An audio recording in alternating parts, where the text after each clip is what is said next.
and my kids are literally starving. I hesitate to say this because it's going to sound like I'm like a mean barbarian, but I told the kids, I said, I'm not even going to let you eat breakfast until you get your chores done. We're going to put a pillow and a blanket by the toilet, and you can camp out in the bathroom, okay?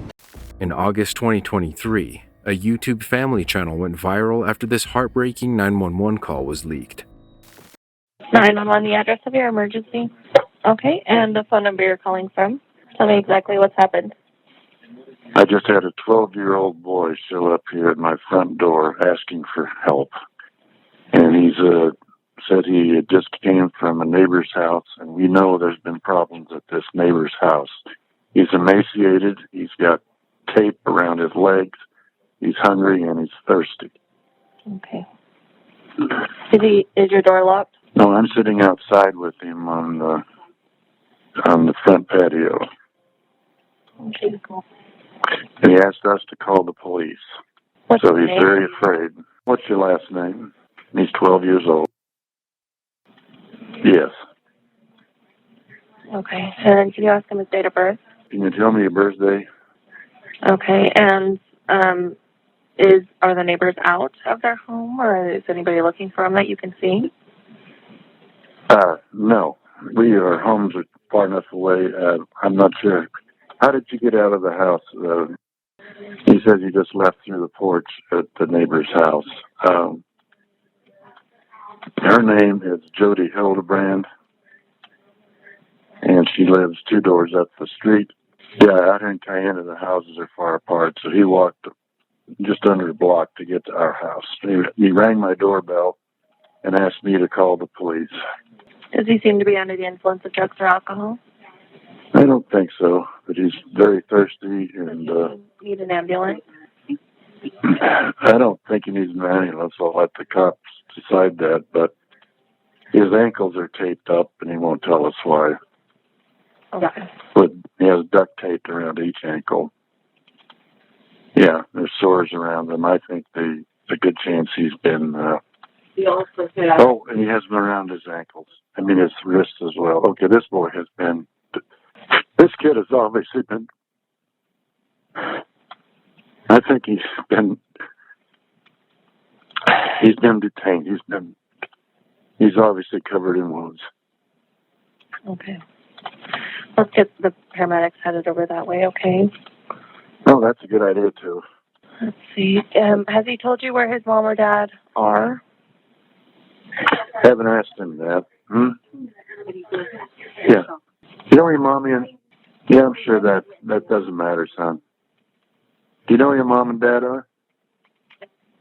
Well, actually, I don't know where my mom is, but I do know where my dad is. He's not anywhere here. He says he knows where his mom is, but... He doesn't know where his dad is. That's correct. I do know where my dad is. Is his mom home? He doesn't live. He just says he doesn't live around here. Okay. He doesn't know where she is right now. Does he know his mom's name? What's your mom's name? Ruby Franke? Ruby Franke is his mom's name. Okay. How do you spell the last name? Franke. Okay. And does she live in the area? No, I'm not sure where she lives. He's trying to help us, but he's... That's okay. We don't want to stress him out too much. The officers will go over all these questions with him anyway. I just want to stay on the phone with you until we get some help there, okay? Yeah, What's your name? My name is... Can you ask him if any other children were in the home he came from? Okay. Was there any other kids up at Jodi's house? Anybody else? Are they tied up as well? So they're able to walk around the house and everything? Well, okay. He says everything's fine with them. He says what's happened to him is his fault. They're coming to you as quick as they can, okay? Okay, You're yeah. doing really well. I just want to make sure. He's fine. I've got him sitting here. My wife, he got him water and giving him something to eat because he's hungry and Just a young man. He's hearing his stocking feet. So he escaped. Well, I'm glad that he was able to make it to They're on their way. so he could be safe. They should just be pulling up now. Let me know when they're with you, okay? Will do. I hear a car, but they're not coming on the driveway. Is Jodi up there right now? Yeah. Okay. Jodi Hilderbrandt is up there right now. Okay. So she may come looking for him here soon, but she's not going to, obviously. I think we need the cops here as soon as possible. I'm just asking where he is now. Yeah, she's a bad lady. We didn't realize how bad. Okay, let's see. I'm just asking where he is. Well, it sounds like he's making a phone call real quick to a sergeant. He is going to head up. Okay. All right. Well, if we have to take him inside the house, we will. We're just sitting outside right now because we have chairs out here, and it was convenient. That's okay. If anything, he's sitting out down your driveway and keeping an eye on the house. So if that's where you feel safe, that's where the child feels safe. And let's just stay where you're at. Yeah. You're I on think the we're doing this. Yes. Does he have anything with him? But no, he's wearing a long sleeve shirt and shorts, and it's way too big for him. Can you tell me what color the shirt and shorts are? Okay, the ambulance is here. Okay. So. Are they with you? No, they're just not getting out of the truck. Okay. Okay. I'll go ahead and I'll let you go then. You did a great job. Okay. Thank you. Thanks, mate. Bye. The call came from Jodi Hildebrandt's neighbor about Ruby Franke's children. And, as time passes, both of their lives are under more and more public scrutiny. The biggest question is, how long has the alleged abuse been happening? Before we dive in, this case is ongoing, and information comes to light daily. For future updates, remember to subscribe. Let's start at the beginning. In 2015, Ruby and Kevin Franke, along with their 6 children, launched the 8 Passengers YouTube channel. It would amass 2.5 million subscribers at its peak. And we're linking, and I'm listening to my kids. Why are you hitting yourself? Next person that bug me is gonna buy their own lunch. Over the years, the channel's content, documenting their family life, garnered significant attention. The notoriety brought a multitude of controversies. In January 2020, the Franke family relocated to Springville. Soon, more and more viewers were disturbed by their parenting style. Most notably, a child having to sleep on a beanbag for months as a punishment, and Ruby refusing to feed her 6-year-old daughter for forgetting her lunch.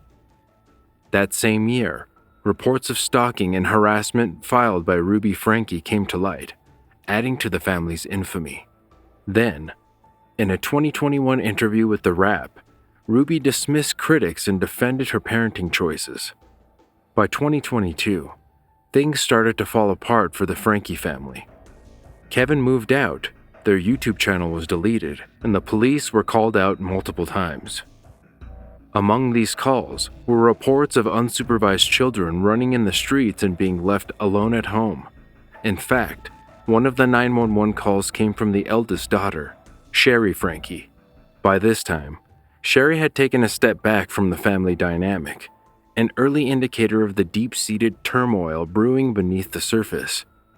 Although the full audio has not been released, parts have been published. My 4 younger siblings are living in Springville, and my neighbors have been telling me that they have been left home alone for about 4 or 5 days. After a police visit in September 2022, the family increased privacy measures at the home. When news surfaced about Ruby's recent arrest, 2 of the Franke's neighbors spoke to NBC, saying they and other neighbors had been worried about the children's safety for a long time. Although the family was reported to the Division of Child and Family Services, there was no follow-through. This may be because of Utah's free-range parenting law, passed in 2018. After 8 Passengers was no longer active, Ruby found a new venture. She partnered with Jodi Hilderbrandt, a therapist known for her controversial methods, to launch a channel and program called Connections in Ivins, Utah. This partnership would soon become a focal point of the unfolding drama. It's unclear how the two met, but according to the Utah Division of Professional Licensing, Jodi Hildebrand has been a licensed clinical mental health counselor since 2003. In 2012, Jodi faced disciplinary action, receiving an 18-month probation for ethics violations, including the inappropriate disclosure of client information. These past indiscretions surfaced again in the context of the Franke case, casting a shadow over her professional conduct. Although her license was reinstated at the end of the suspension, Jodi has since surrendered it due to the ongoing criminal case. Screenshots of real patient reviews surfaced, with some former clients describing the therapy sessions as cult-like. This is my passion, is to invite you to stand in truth and put your opinions to the side for a minute. Because your kids are the target of distortion. We need you. We love you. We know what power exists inside you. And we want you to be here. The Moms of Truth social media page associated with the Connections channel was later met with backlash for controversial advice and comments, leading YouTube to take it down. That brings us to August 30th, 2023, when the Frankes' emaciated 12-year-old son escaped from Jodi's home. His 10-year-old sister was found in a similar condition inside the house. 2 more children were taken into custody. Both women were arrested and charged with 6 counts of aggravated child abuse each. That day, Sherry Franke posted an Instagram story with the word "finally." She has created a GoFundMe page for her siblings' care and a Google document for people to add any evidence against the 2 accused. The next day, Sherry posted this Instagram story saying, "Hi all, today has been a big day. Me and my family are so glad justice is being served. We've been trying to tell the police and CPS for years about this, and so glad they finally decided to step up. Kids are safe, but there's a long road ahead. Please keep them in your prayers and also respect their privacy." In the wake of these serious charges, Ruby's family issued statements specifically condemning Jodi Hildebrandt's influence over her, detailing their prolonged efforts to extricate both Ruby and the children from what they described as the counselor's manipulative grip. On their own YouTube channels, Ruby's sisters said they became increasingly uncomfortable with her behavior and teachings after she began collaborating with Jodi Hildebrandt. They describe it as an indoctrination. Following their arrests, Ruby and Jodi allegedly experienced medical complications in jail. Ruby was transferred to a medical observation block, while Jodi was placed in a medical observation unit due to a life-threatening health issue. The high public interest in this case was underscored on September 8th, when an initial court hearing was postponed by 45 minutes. The reason? An unprecedented number of over 1,000 attendees attempted to join the live stream, overwhelming the system. Shockingly, during a public hearing, Ruby Franke accused 2 of her children of being abusive to others. 10 days later, a child welfare hearing for 4 of the younger Franke children, now in DCFS custody, took place. Ruby appeared virtually from jail, and Kevin, Sherry Franke, and their attorneys attended in person. Kevin attempted to gain custody of his children, asserting that he was not aware of the full extent of what was happening in the home, that he had been estranged from Ruby since early 2022. The judge later learned of protocol breaches by reporters, including unauthorized access to hearings and publication of sensitive information. As a result, the hearings and documents related to the welfare and placement of the Franke children were sealed to protect their privacy. Additionally, the judge ruled that the extended family members could attend future hearings, but they were prohibited from sharing information learned with media or on social media. Meanwhile, the Mormon Stories podcast, which interviewed one of Jodi's alleged victims, Adam Paul Steed, received a restraining order requiring them to take the episode down. Despite Kevin's attorney telling the media that he was hoping to rebuild his relationship with his children, Tension rose once again within the Franke family after Kevin attempted to have Sherry arrested. He alleged that she had stolen items from the home but was told there was no case since he had not lived there for more than a year and she had shown no malicious intent in removing the belongings. Sherry had since returned them to the investigators. Is it all there? Yes. Yeah, explain to me again why this was not robbery. Because it's a civil issue. You guys are family. She's been in the house before. You haven't been in the house in a year. She had interest in the items. She didn't take them with the intention to deprive you of them. So theft, that's the theft code. We have to prove intent to deprive you of the items. And that wasn't her intent in having them. So the detective sergeant said that we're not going to charge her for anything. Search warrants obtained during the investigation brought disturbing evidence from Jodi's home. However, the specifics have yet to be publicly disclosed.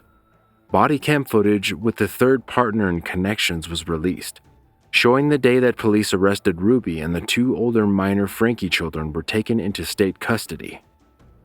In it, Pam Botcher tells officers that Ruby often lets the older children go there to help her clean. This further fueled anger towards the moms of truth, since, to some, it seemed like child labor. Ruby Franke remains in custody without bail, and both she and Hildebrand face ongoing legal proceedings with the serious nature of the charges laid against them. Kevin has since filed for divorce. His attorney also confirmed that the father does not have custody of the children, but Chad and Sherry spent Thanksgiving with him. So, what happens next for the Franke family? And what about Jodi Hildebrandt's influence? How deep does this rabbit hole go? For more True 911 calls, watch this episode next.